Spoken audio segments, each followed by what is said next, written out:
Miami Dolphins had a fantastic day yesterday, so let's dive a little bit deeper into that mamma jam.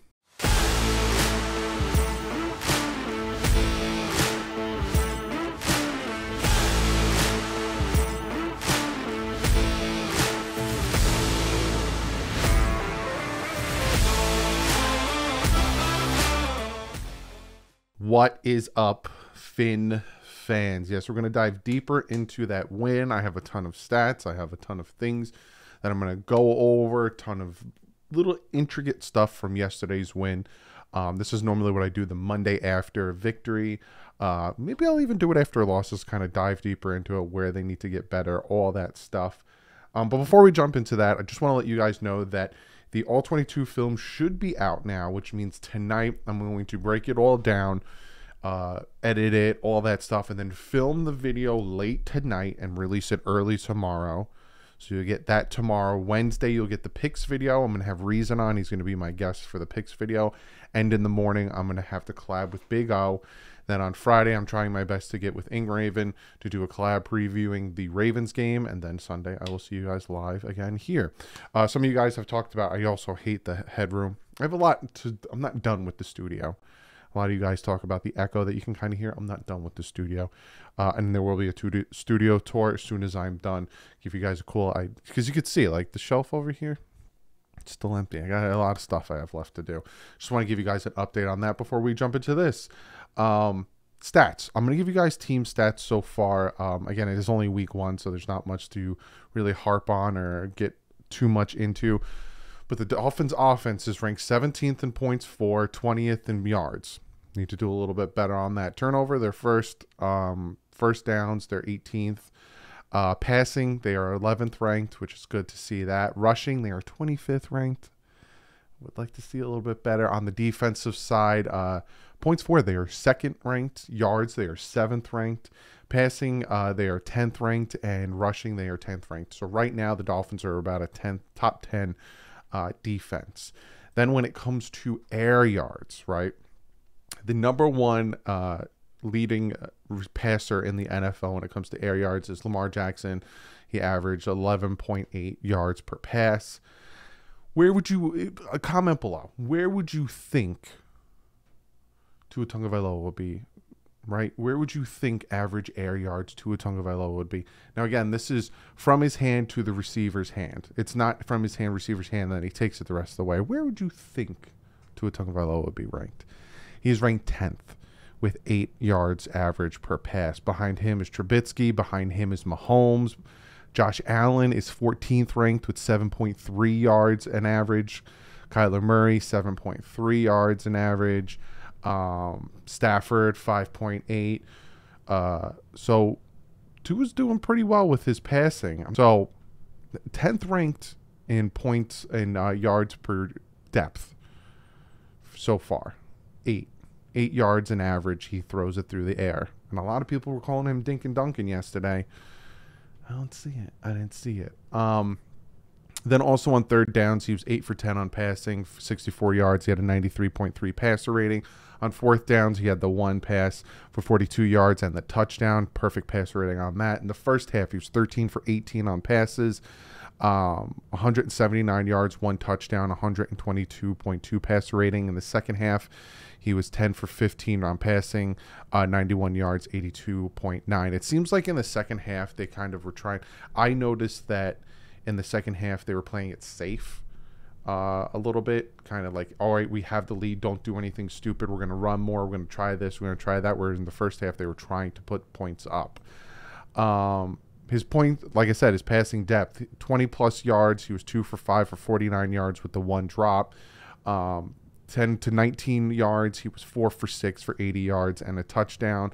All 10-plus air yards throwing. He was 6 for 11, 129 yards, a touchdown, and a 126.7 passer rating. Another little fun fact. This is from Andrew Siciliano. He says Dolphins have now won 25 straight home games when they led at halftime, the longest active streak in the NFL. So if the Dolphins go into halftime with the lead, they've won the past 25 games at home. Absolutely ridiculous. What else do I got for you? from David Furness when it came to snap count. Mike Gesicki got 25 offensive snaps for the Dolphins against the Patriots, and he finished with 1 reception for 1 yard. Durham Smythe had 38 snaps, which I find to be very interesting. Mike Gesicki, there was all, the ask about the trade and everything. Didn't get that much snaps. Dolphin quarterback Tua Tagovailoa this weekend posted the 8th best passer rating with 104.4, the 6th best yards per attempt with 8.2, the 8th best completion percentage over expected, which was 2.9% over what he was expected to do, the 5th best adjusted yards per attempt, 8.8, the 7th best net yards per attempt, 6.7, and one of 9 quarterbacks without a turnover. But again, Tyreek Hill saved him from throwing an interception. So again, Tua, I kept hearing and seeing in the live stream calling him dink and dunk. He wasn't dinking and dunking it. He also wasn't throwing checkdowns when some of them he probably should have. 2 of the fastest week 1 speeds belong to the Miami Dolphins, to the Penguin and the Cheetah. Jalen Waddle hit a high speed of 20.8 miles per hour on his 42-yard touchdown. That is the 5th fastest time this weekend. And Tyreek Hill hit 20.33 miles per hour on his 18-yard catch and run on a screen. That was 10th. So those are some stats I got for you. I'm going to update these stats every Monday after a game, especially when it comes to the yards, completion percentage, all that. Let me see where Yak is. Joe Burrow has the highest Yak with 274 Yak. Tua's at 11th with 136. Patrick Mahomes is second, 199. Matt Ryan behind him with 183. So let's go talk about a little bit what Mike McDaniel had to say. Coach says Austin Jackson toughed it out, stayed in uniform, could have gone back in an emergency situation, but it's serious enough that they are going to get some more eyes on it. So essentially he rolled his ankle. They're going to keep it updated on how he's doing. That scares the crap out of me, and I don't like that. Maybe they'll start looking at kind of bringing in a tackle. On Tua Tagovailoa, he says, there were several times where Tua was covering for me because I was getting the play in late. He made plays in every quarter, which to me is playing the quarterback position. So Coach McDaniel was late getting the plays in, and Tua was covering up on him, for him, getting the plays in. I love that. And there's no more question. There's no more, he doesn't know the playbook, because right there shows that this man knows the playbook. Especially I saw him do a lot of audibles and a lot of checks and stuff during the game. Coach says he was happy with the production of the secondary, what he expects with that group. I'm ecstatic with the production of the secondary. Again, so far we faced the Patriots, who have no wide receivers. But Kader Kohuk stepped up. Nick Needham got burnt for that one pass, but he stepped up. X shut down Devontae Parker. Brandon Jones with the big sack fumble. Javon Holland with the interception, another big hit. I'm very, very happy with them. Talks about the Ravens. He said that team has spawned a ton of ideas for me personally.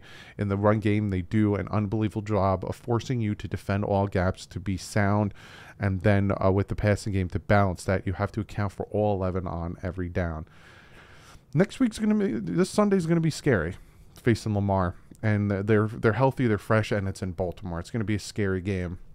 He says you can't take advantage of really good plays by some players unless everyone is in concert, Coach says. On some of those instances where guys do really good stuff, there was a guy or two that were hair off, he says. There's some of that in the past game too. Yeah, he even talks about a little bit that there was, some left on the field. There were some plays during practice that, did better in practice than it was sloppy. The offense was a little sloppy. And again, we'll break down the film and I'll release it tomorrow.